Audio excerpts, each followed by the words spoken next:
Ajo që kërkon Allahu i lartësuar, kërkon diçka që është prej adhurimeve më të mëdha dhe më madhështore, dhe atë do ndajmë në bashkëri sot inshallah Zotit. Dhe që është Gjebrul Khawatir. Gjebrul Khawatir do thot të mjekosh ndjenjat, do thot të shorosh plagët, do thot të qetësosh zemrat, do thot të emocionosh, të gëzosh dikë i cili është i mërzitur, është i ngarkuar. Do thot ti transmetosh optimizëm, lumturi dikujt i cili është thyer, është pesimist, është i mërzitur, është i dëshpëruar nga hallet apo nga sprovat apo nga vështirësitë e ndryshme që mund të përballet. Gjebrul Khawatir, gjebr do thot të mjekosh, të ngjisësh diçka që është thyer. Do thot të shërosh një plagë që është sëmur. Dhe ajo që ja shton akoma më shumë bukurinë këtij adhurimi madhështor është edhe fakti se El Jabbar është një prej emrave më madhështor të Allahut të Lartësuar.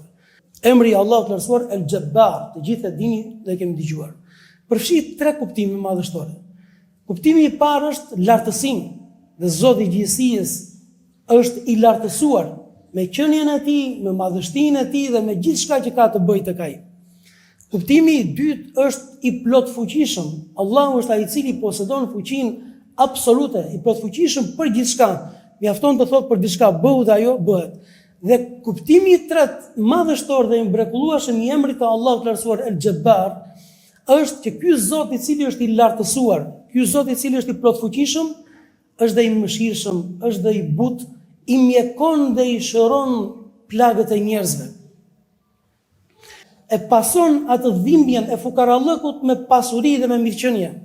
E pason atë dhimbjen e sëmundjes me shërim. E pason dhe mjekon e shëron atë dhimbjen e pesimizmit, të dëshpërimit, të mërzitjes me lumturi.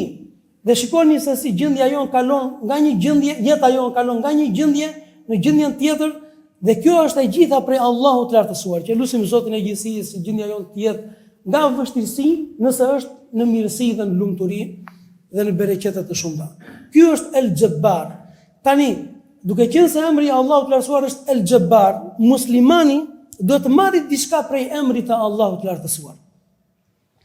Dhe prej asaj përditshmërisë, prej misionit të besimtarit dhe të muslimanit, është përpiqet mjekoj, përpiqet shëroj, përpiqet të qetësoj. Mos dëmtoni vetët tuaja, mos dëmtoni as të tjerët, madje jo vetëm kaq. Edhe nëse shikoni pacient, njerëz që janë të dëshpëruar në jetën e tyre, ose njerëz të cilët kanë një sëmundje, kanë një hall, kanë një problem, patjetër ti bëu mjeku i tyre. Thot Sufjan el-Thauri, Allahu e mëshiroft, thot një fjalë shumë të madhe, thot nuk di të ketë adhurim më madhështor pas kryerjes së obligimeve se sa shërimi i plagëve të njerëzve.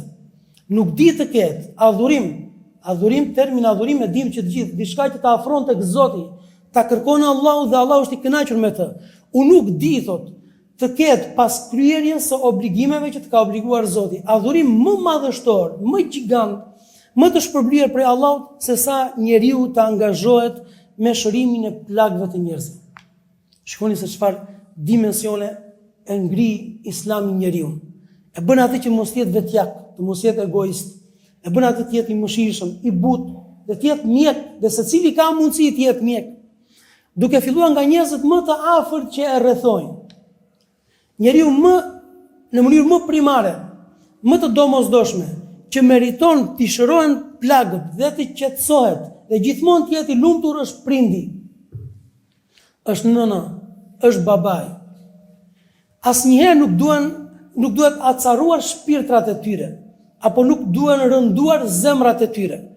Madje edhe nëse në një moment apo në momentin tjetër janë të rënduar apo janë të ngarkuar, besimtari i fëmia angazhohet gjithë mundin e tij dhe gjithë angazhimin e tij është për të qetësuar shpirtin, për të qetësuar zemrën e babait, zemrën e nënës. Nuk mund të ketë adhurim më madhështor se sa ky adhurim në këtë moment. Gjithashtu, njeriu që më së shumti meriton të shërohen plagët, të qetësohen zemrat, të mos lëndohet, të mos mërzitet, është bashortja, është bashorti. Është njeriu që personi ndan jetën, ndan familjen. Është personi i cili mban bashkë me të barrën e shtëpisë, barrën e hallëve, problemeve dhe sfidat e jetës. Prandaj thotë dhe pejgamberi alayhisalam, njeriu më i mirë tek Allahu dhe më i shpërbyer nga Zoti i gjithësisë është ai i cili është më i miri me bashkëshorten e vet. Pastaj duke filluar nga njerëzit më të afërt, nga njerëzit që më së shumti jeton me ta, Jabrul Khawatir. Bësh mjet i shpirtrave, i zemrave, i ndjenjave të njerëzve. E dini se si ky njeri mbushet dhe shpërblet nga Zoti i gjithësisë pa hesab. Prandaj thotë i dërguari i Allahut lartësuar, i drejtohet një ditë një shokut të tij, një besimtar i cili shkon dhe i thotë: "O i dërguari i Allahut, kush është njeriu më i mirë dhe cila është vepra më e mirë?" Profeti alayhisalam i thotë: "Njeriu më i mirë është ai i cili është më i dobishëm për njerëzit." Dhe vepra më e mirë është gëzim, është të futësh gëzim në zemrën e besimtarit, në zemrën e muslimanit, në zemrën e njerëzve. Apo ti largosh një breng, apo ti heqësh një mërzitje, apo ti shlyesh një borxh, apo ti plotësosh boshllëkun e urisë. Dikush i cili ka një boshllëk urie ti ja plotëson. Dhe thot pasaj i dërguari i Zotit lartësuar, dhe ai i cili i përmbahet zemërimit të tij, Allahu i lartësuar ja mbulon mangësitë. Ai i cili e kontrollon zemërimin, Allahu ja mbulon mangësitë.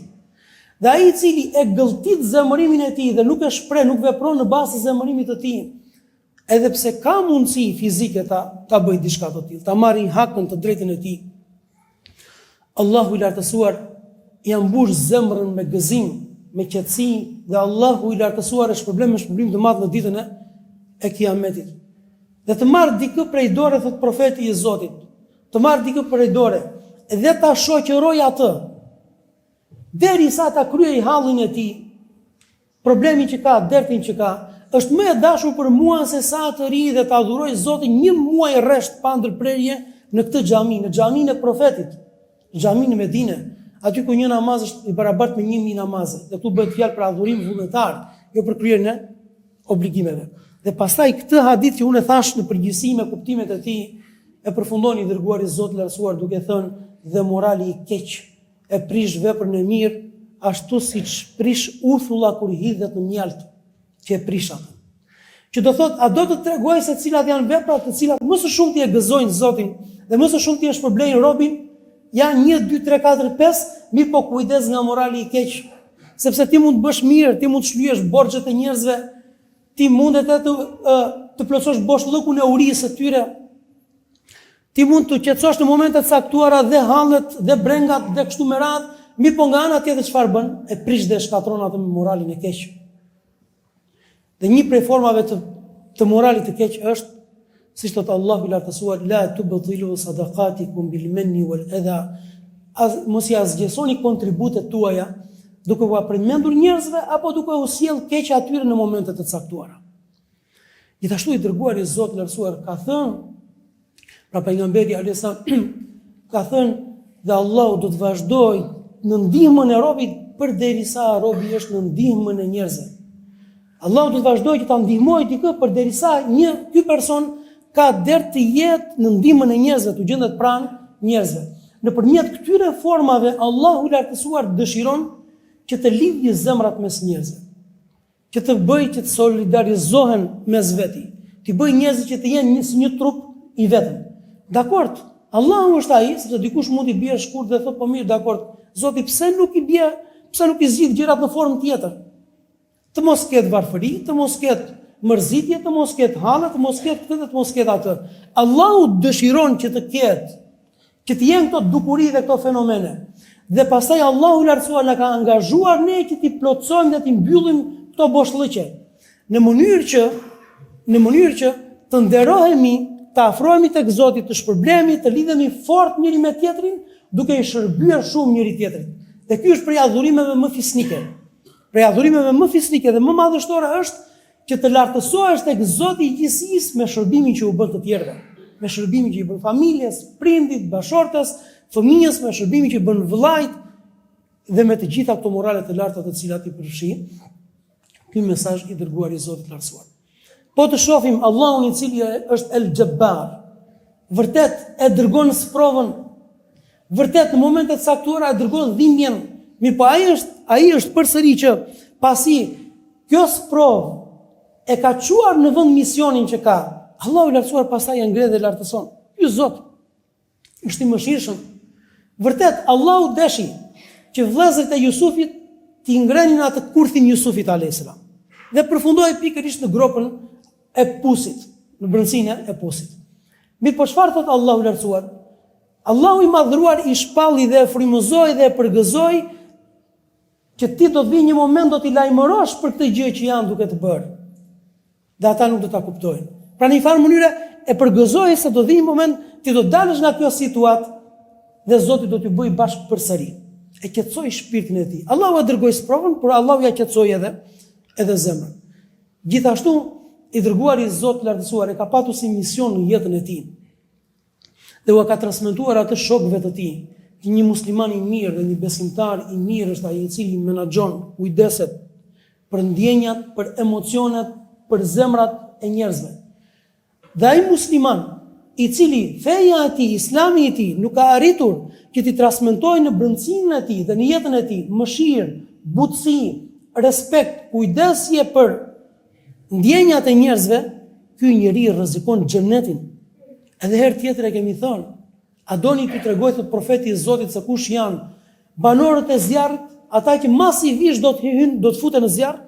Thot ata që janë të vrazhd, ata që janë të ashpër, ata që janë pa ndjenja, ata që janë të dhunshëm, ata që kanë tipare kriminali, ata që nuk mëshirojnë, që nuk tolerojnë, është më se normale që kur dalin përpara Zotit lartësuar, as nuk do të mëshirojnë dhe as nuk do të tolerojnë. Prandaj, a doni t'ju tregoj se kush janë ata që masivisht do të hyjnë në xhenet? Çdo njeri i butë, i mëshirshëm, çdo njeri i cili ya'laf wa yu'laf, i do afron të tjerët, por njëkohësisht duhet dhe afrohet edhe për të, edhe nga të tjerët. Prandaj po të marrim dhe të shohim historinë e dërguar të Zotit lartësuar, profeti i Zotit, edhe pse ka patur një mision shumë madhështor për të çuar në vend urdhrat e Zotit, dispozitat e Allahut lartësuar, fenë e Zotit përsëri ka qenë më i mëshirshëm. Përsëri ka qenë më i mëshirshëm. Dhe ne e shohim në disa raste të dërguar e Zotit lartësuar, duke transmetuar këtë moral kaq madhështor. Më lejoni të shkëput shkurtimisht disa prej këtyre rasteve që tregojmë se si besimtari e ka dert atë mjekimin e shpirtrave të zemrave dhe pikërisht këtë temë për të cilin jemi duke folur. E dini se çfarë ka ndodhur? E dini që Allahu i lartësuar ka dërguar një sure dhe ka qortuar të dërguar në Zotin e lartësuar për menaxhimin të një çasti të vetëm, jo korrekt, jo mirë të një situate të caktuar. Dhe ju e dini shumë mirë. E dini që Kurani famullar është një sure që quhet Surja Abese. E dini pse ka zbritur Allahu i lartësuar Abese? U vrenjt pak. Kush u vrenjt pak në fytyrën e tij? I dërguari i Allahut. Pse u vrenjt pak në fytyrën e tij? Sepse në një moment kur ishte duke bashkë biseduar me parinë e Mekës, dhe i dërguari i Allahut lartësuar shpresonte shumë që ata të pranonin Islamin, të udhëzoheshin, vjen një person i cili ishte i verbër. Ishte i verbër, nuk shikonte fare. Mirë po e dëgjoi që aty ishte i dërguari i Zotit. Dhe i thotë, o i dërguari i Allahut, a ka zbrit diçka të re Allahu, diçka nga Kurani?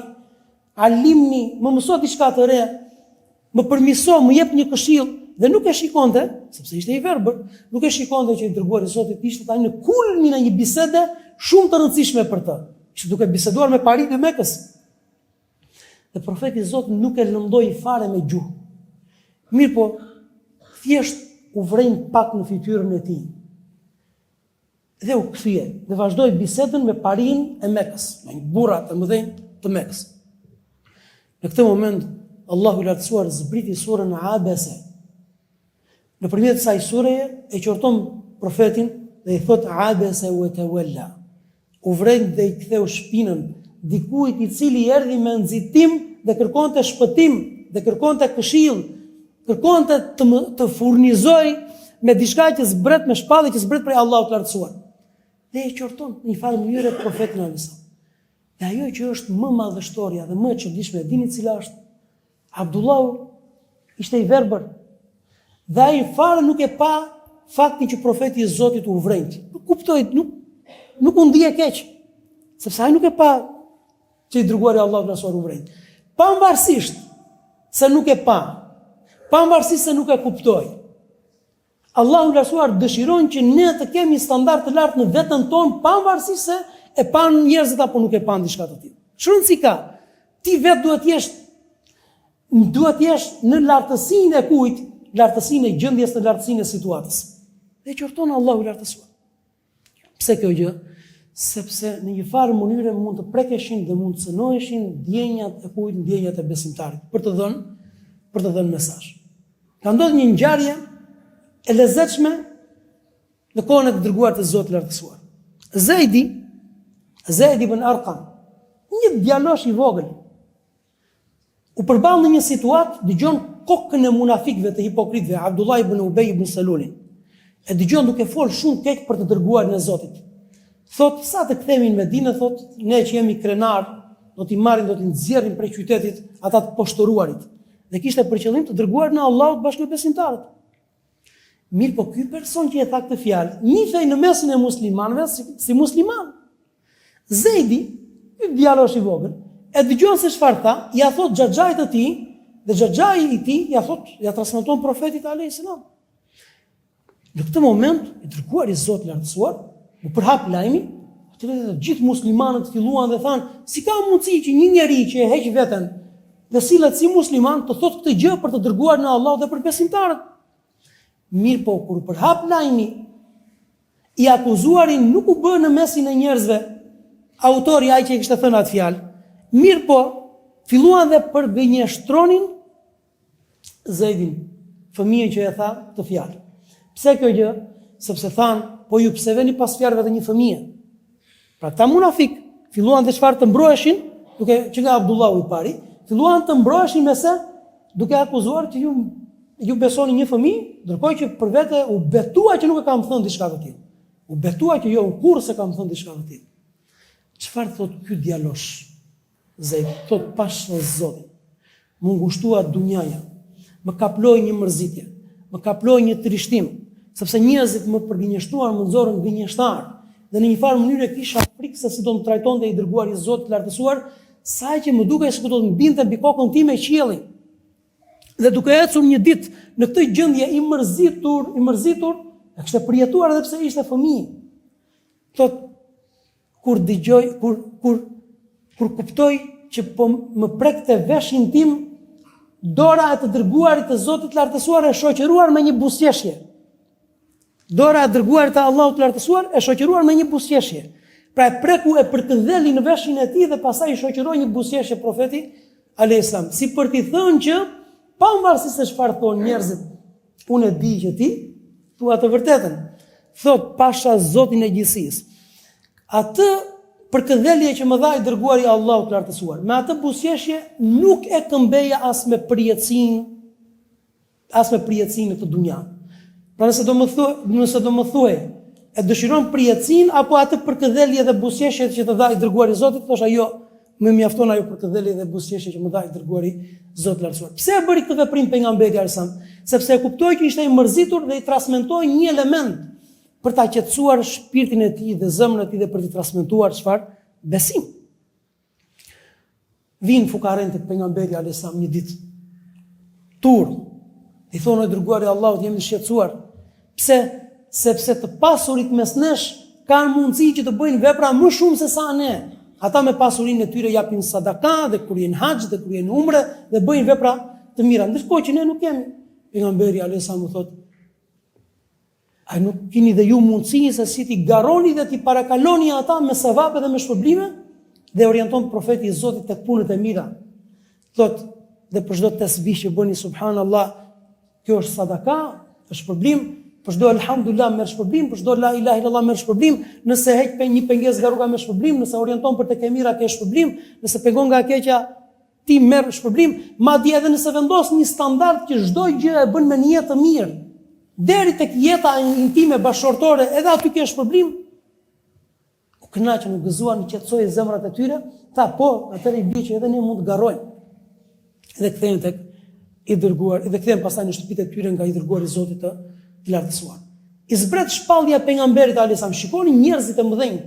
I zbret për shpallja të dërguar të Zotit. U trondit sa që shkon me të shpejt në shtëpinë e tij dhe thot: Zemiluni, më mbuloni. Ishte përballur me Xhibrilin, ishte marrë mesazhin që tashmë do ndryshonte krejtësisht jeta e tij, do të ishte i dërguar i Zotit. E shikon bashortja Hatixha në këtë gjendje, çfarë i thot? Gjën e parë që i thot, direkt e qetësoi, i thot: o Muhammed, o bashorti i dashur, i nderuar, ti kur nuk të humbet Allahu. Asnjëherë nuk të humbet Zoti. Pse? Për këtë arsye. Dhe i numëroi të gjitha virtytet e larta që kishte i dërguar i Zotit të lartësuar. Nuk të humbet Zoti. La tahzan inna Allaha ma'ana. Siç i ngushëlloi dhe siç i qetësoi profeti i Zotit Ebu Bekri kur ishte në shpellë bashkë me të, që ka plojë në një farë mënyrë frika, thot mos u mërzit, Allahu është me ne. Njerëzit qetësojnë, mos u mërzit, njerëzit ngushëllojnë, njerëzit japin shpresë. Hyj një ditë, futet një ditë në xhami profeti i Zotit dhe gjen një njeri të këputur, të dërmuar, të mërzitur, të lodhur nga hallet. Ebu Umame.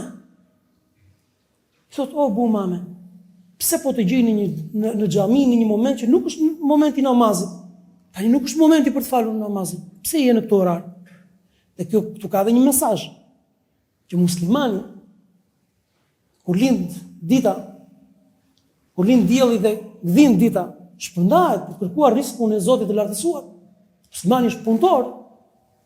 Mirë, po një ditë e gjen Ebu Umamen në xhamin, jo në orarin e namazit. Pse po të gjeni në xhamin?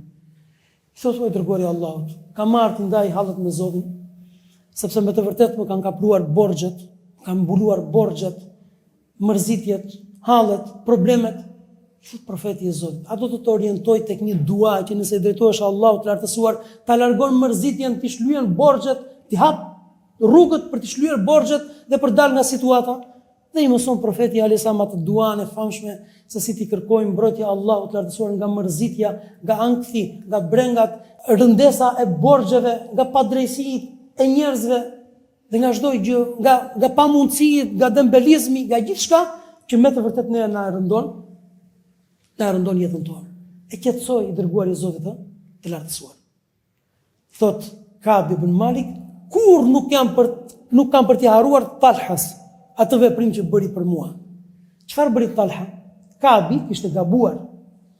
Dhe i dërguari i Zotit të lartësuar i dha një mësim të mirë.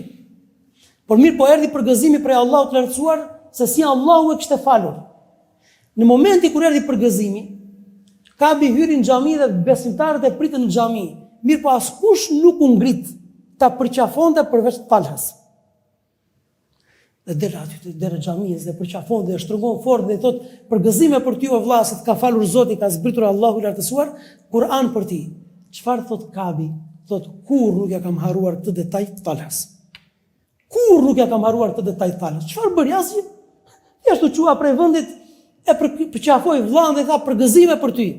Siç mund të ngritesh prej vendit dhe të përgëzosh dikë i cili ka arritur një sukses në shkollë, në punë, në angazhim, apo është martuar dhe ti e uron, apo një sukses të caktuar. Ama nuk të harron kur. Çfarë thot Aishja? Kur, asnjëherë nuk ja kam harruar atë gestin që ka bërë ajo grua besimtare ensarije, prej ensarve. Që çfarë bënte?